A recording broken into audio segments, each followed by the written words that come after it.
The objective of this practical is to observe the construction and working of a full wave rectifier, and in order to perform this lab, I'm going to build this bridge full wave rectifier on breadboard unit.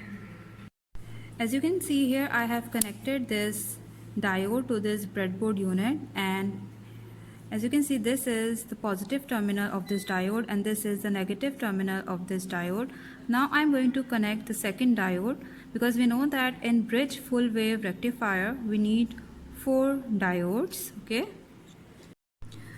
Now I have connected this second diode like this. As you can see here, negative terminals of both of these diodes, they are connected together. Now if we look at this circuit diagram, it means I have connected this portion of this circuit so far. Now here all 4 diodes, they are connected, and here as you can see in the middle we have load resistor. Now we are going to connect this load resistor. How? Look at this circuit diagram. As you can see here, first terminal of this load resistor is connected to diodes 1 and 2, and second terminal is connected to diodes 3 and 4.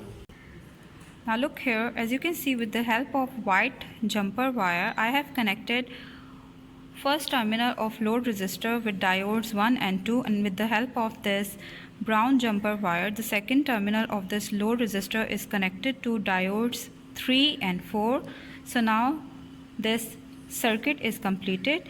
Now I'm going to give the input signal here. Now for this practical, again we will give an input signal through this function generator.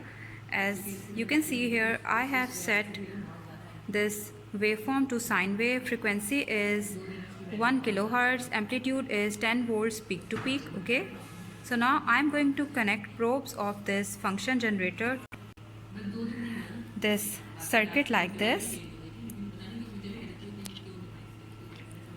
As you can see here, the positive terminal of this function generator is connected to the junction of diodes 1 and 3, okay, with the help of this orange wire, and the negative terminal of this function generator is connected to the junction of diodes 2 and 4 with the help of this gray wire. Okay, so now your input signal is given to this circuit.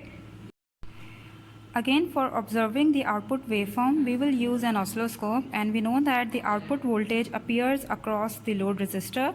It means now we have to connect the terminals of the oscilloscope to the terminals of load resistor. As you can see here, both the terminals of this oscilloscope, they are connected to this load resistor. Okay. Now after making all the connections, and you will press the auto set button on the oscilloscope, and you will get an output waveform like this. So this is the output waveform of a full wave rectifier. Now again you will press the measure button on the oscilloscope, and then you will observe all these required parameters, and then you will fill this table, and then you will draw these input and output waveforms. Okay, so this was your lab 9.